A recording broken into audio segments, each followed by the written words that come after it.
The joke today is that I'm managing the PowerPoint. And we'll see if I do that or not, okay? You know, no, it is an exciting day, and we can feel it all. But when Heidi came in, I said, good morning. I said, how are you doing? She says, I am feeling spectacular. Life is spectacular. Did it show up here? Yes. Amen. So thank you, Heidi, for that, okay? Getting us moving in the right direction. So today, what I want to do is follow up with last week's message, was kind of, the scientific approach, if you would, depending on what you believe, to consciousness and awareness. And that quantum physics has really been powerful in leading us to an understanding, I think a clear understanding of who we are, and what we're made up of. And some physicists and biologists would say that they are atheists, that there is no such thing as God out there, and I don't disagree with them with that. And at the same time, they believe in consciousness, but they believe that consciousness comes through the brain. Through the brain. I want you to think about that for a minute. Because what we teach in Unity is consciousness comes from divine mind. Creates divine ideas. And also that it manifests through divine. That there's divine expression in each of us. And that is what controls our brain, by the way, as far as that's my belief system. That's what really controls our brain. And so what happens is that you and I have the ability to choose. I choose, therefore I am. Yeah. And we have this ability to choose. And it's a God-given ability for everybody. And it's a very important ability because what we choose determines on how we show up. What decisions we make determines how our life shows up. How we work with our families, how we work with one another. And we have the ability to choose that. And we have the power to take that choice and put it into beingness. And as we start to look at that, what we start to understand is this idea of consciousness. Now, there are 4 fields of consciousness by some writers. One is the field of consciousness itself, universal consciousness, collective consciousness. The second is the idea that I can be aware of my consciousness, and that there are objects of consciousness that I know are there. Now, one of the things interesting about objects of consciousness, you're sitting in a chair right now. It feels very solid, right? And yet, what we know through quantum physics, it's not solid. Don't fall. Because it acts like it's solid because you choose to believe it's solid. And we choose to believe it's solid. But the truth is that if you looked at the city of New York and looked at how much matter, pure matter, there is in the city of New York, if it were to disappear, all of the emptiness went away, what they say, and it was mashed down to the matter that it is, you would barely be able to see it under a microscope. That's pretty amazing, isn't it? And it's amazing that you and I have the ability to do that, to have a consciousness that creates something that works for us, that we choose that, and we step into that. But it's much bigger than that, because when we choose to be conscious, we have that ability to understand that there is a third part of consciousness, and that's the experience of consciousness, or that we are a witness to our own consciousness. And then, number 4 on consciousness is that in idealistic philosophy, we speak of consciousness as the ground of all being. That's what Unity believes. That's what Charles Fillmore talked about, Myrtle Fillmore talked about, Eric Butterworth talked about, Emily Cady talked about. That we are beingness. And it doesn't sound like much, but it's huge at the same time. And so there's this definition of consciousness that I used last week. And that definition of consciousness says, if I find the right button here we go. Whoops, where'd that one come from? It's pretty. You take over. Thank you. If you can bring it up, can you get to it? I've messed it up here. Like I said, this is an experiment. Oh, here we go. Back a little bit. Consciousness. This should go next. Thank you. Consciousness is the individual awareness of your unique thoughts. Memories, feelings, and sensations. And environments. Essentially, your consciousness is your awareness of yourself and the world around you. However, there is a difference between consciousness and awareness. We'll talk about that in a few minutes. And as we start to look at that difference, we start to understand that each of us relate to things in a different way. For example, next slide, there are these roses. Now, there's a story about a woman who had been married to a fellow for 60 years.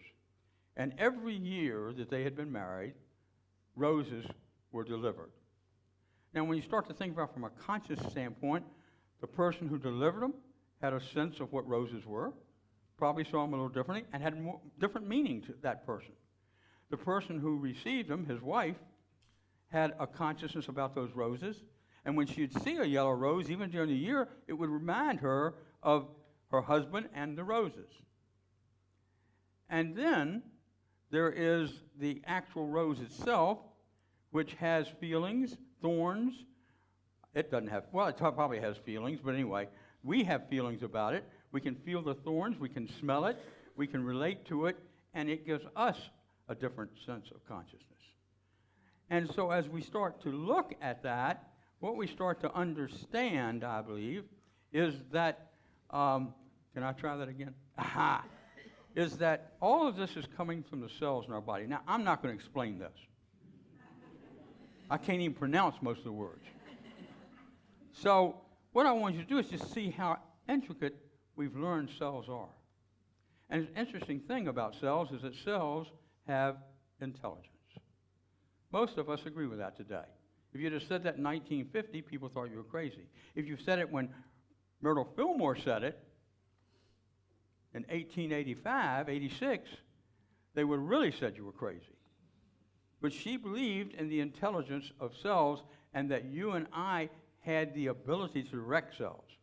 Now, as they've studied more about cells, initially when they said they were intelligent, they said that cells are intelligent, but they need to be directed. They need to be directed. Now today what they know is that cells have intelligence to decide whether or not it wants to connect with another cell, wants to reproduce itself. It makes those decisions.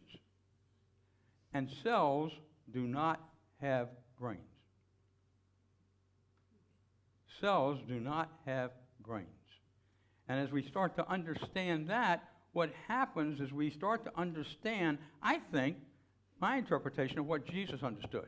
See, I think Jesus understood this, that cells had intelligence, that you can manage the cells in your body, that you can cure, be healed through the power of the cells in your body. And as he understood that, he was able to demonstrate that through what we call miracles, that Jesus would have said aren't miracles at all. It's just the way life is. It's the way we can manage our lives.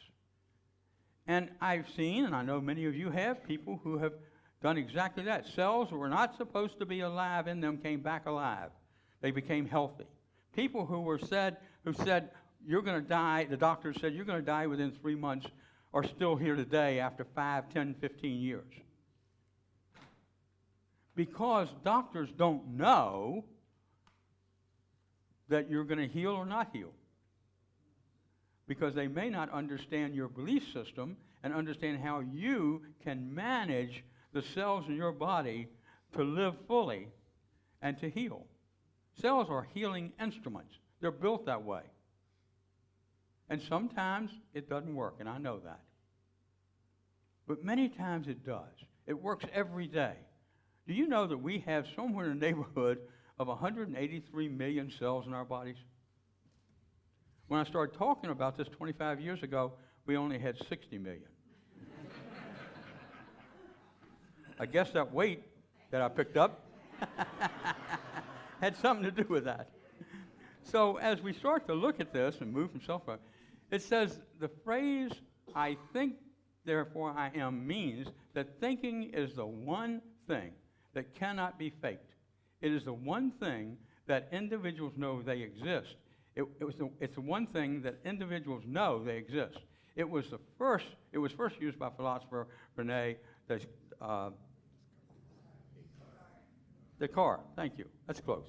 Descartes, I think it is. Anyway, and what he was saying is that you and I have ability to be self-aware. The difference between consciousness and the ability to be self-aware can be explained in this next chart here. I learned this a long, long time ago. I would not say that I'm always able to put it into effect, but today I do a better job because I set intentions based on these facts. You know, my daughter, who just turned 56, my goodness gracious, loved field hockey, but she never loved golf until later in life. The first time I took her out to play golf, she had, and this is hard to do in golf, she had a natural swing. She was 14 years old when I finally convinced her to come play golf with me. And she hit the ball about 190 yards off the tee. First shot. I mean, she'd had a few driving range. She had no lessons. She just hit it. And it had a slight draw to it. I'm still trying to learn how to do that. But she had the ability to do that. That was because it was just natural to her. She has natural athletic ability. And what happens here, as an example, is that she was an unconscious competent. She didn't even know that was good. So she was not aware of her innate ability to swing a golf club in the right way. Also, what we have up here is the conscious competent. And the conscious competent, that's up there twice. I don't know why. The unconscious competent, the conscious competent is a person who, like professional golfers, excuse me using that, but I kind of like that game, are people who hit a golf ball 1,000 times a day. Not the same one, but golf balls, 1,000 times a day. They do it for years as youth in order to become as good as they are. And so they are, when they hit golf ball, they know what they're doing. They have a pretty good idea where it's going. And usually it goes that way because they've practiced so much. And they understand, they are self-aware of their ability as a golfer to be a pro. And as we start to look at that and understand that, what we see is that we have also that's the conscious competent. We also have an unconscious incompetent. That's down at the bottom. That's the most dangerous. I think I know what I'm doing. I've convinced myself I know what I'm doing. I can convince you I know what I'm doing, and you even believe me. And I don't know what I'm doing. You ask the board, they'll tell you that, okay? So anyway, so there's these three. The fourth one I've not put together properly, and I apologize. As we start to look at those four competence, okay? It's the unconscious incompetent, the conscious competent, the unconscious competent, and the consciousness of a competent. Anyway, as we start to look at that, hopefully I haven't confused you too much. What happens is we start to understand there's a difference between consciousness and awareness. Now I want to bring this home to what unity talks about from that, and what unity teaches from that standpoint. And what we are saying when we look at that is that we are able to live in self-consciousness because of the law of mind action. We can only be effective with the law of mind action unless we are aware of where we are. It's not effective when we don't know where we are, because you and I, through the power of faith, understanding, imagination, and a strong belief that we have the ability to bring things into existence and manifest, are able to use the law of mind action. But that takes a sense of self-awareness. And then if you start to look at the law of mind action again, what you see is whatever the mind can conceive and believe, the mind can achieve, regardless of how many times you may have failed in the past. Napoleon Hill. When I read that, I was about 22 years old. Somebody gave me the book. And that book changed my life. Because I started to understand that I had some abilities that I didn't think I had. I started to become more aware of my abilities. And somewhere in my readings, I don't know if it was Napoleon Hill or who, but anyway, what it said is, you have the ability to create your world. And when you have the ability to create your world, then be careful. Be aware. And use that awareness to do good things for people.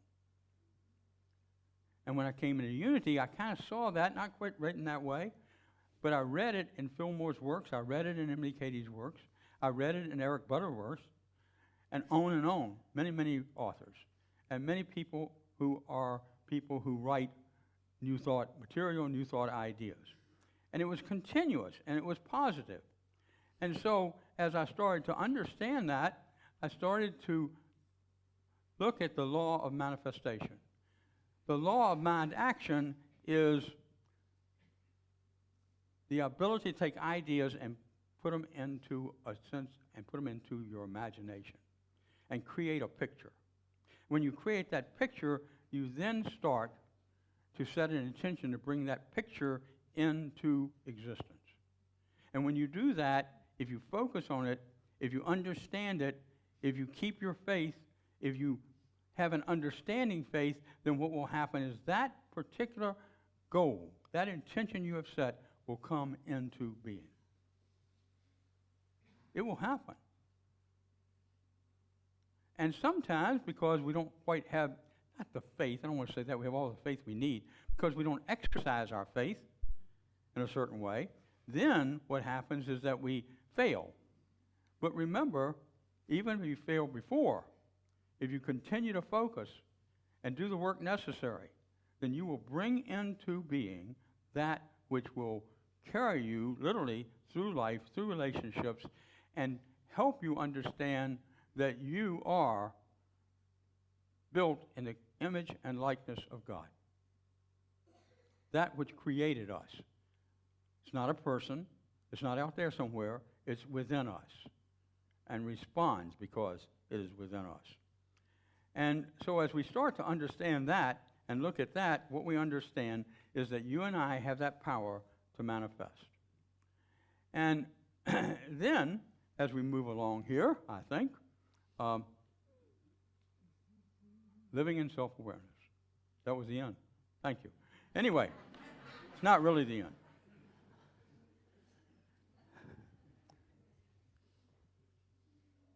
The big debate between science sometimes and faith or religion or spirituality is that the consciousness, again, I said earlier, comes from the brain.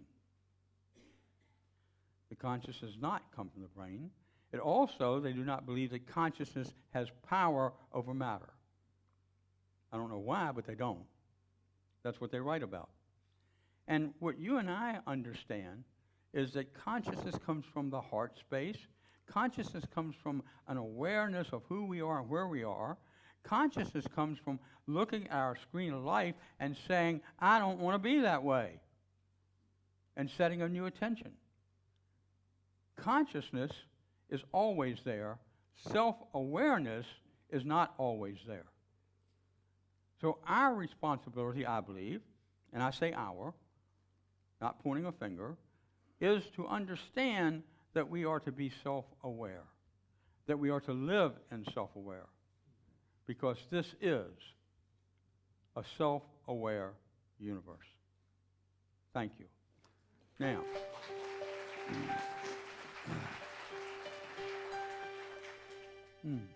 so, just gently rub your hands together, creating some energy. Bringing out the energy in you.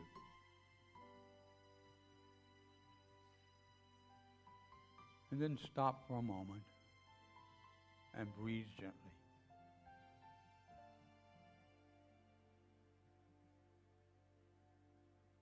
I am aware. I am conscious.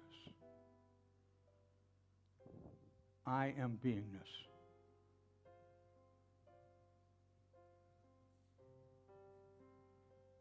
And in place of beingness, we let our heart open wide. We feel that space, that heart space. And know that all of a sudden, in a moment, we are in that place on high where we are connected in oneness to everything in us, around us, and that transcend us. And we just sit in the silent, in awe of how wonderfully we have been created and our abilities to change our lives.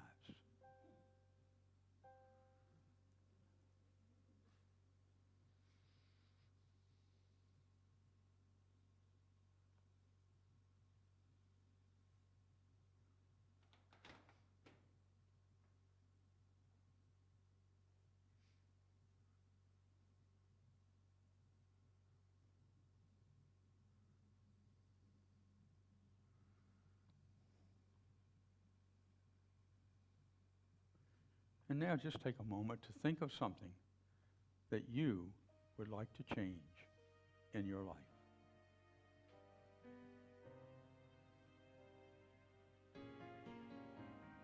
Hold that in consciousness throughout this day, throughout this week. Because change within is important and necessary to grow in spirit. And so it is, in the name and the power of the Christ that resides within each of us, we say thank you, thank you, thank you for a grateful universe. Amen. Flow, Spirit, flow through me as I open up to be an expression of your unfolding peace. Show, Spirit, show through me as I open up to be an expression of your unfolding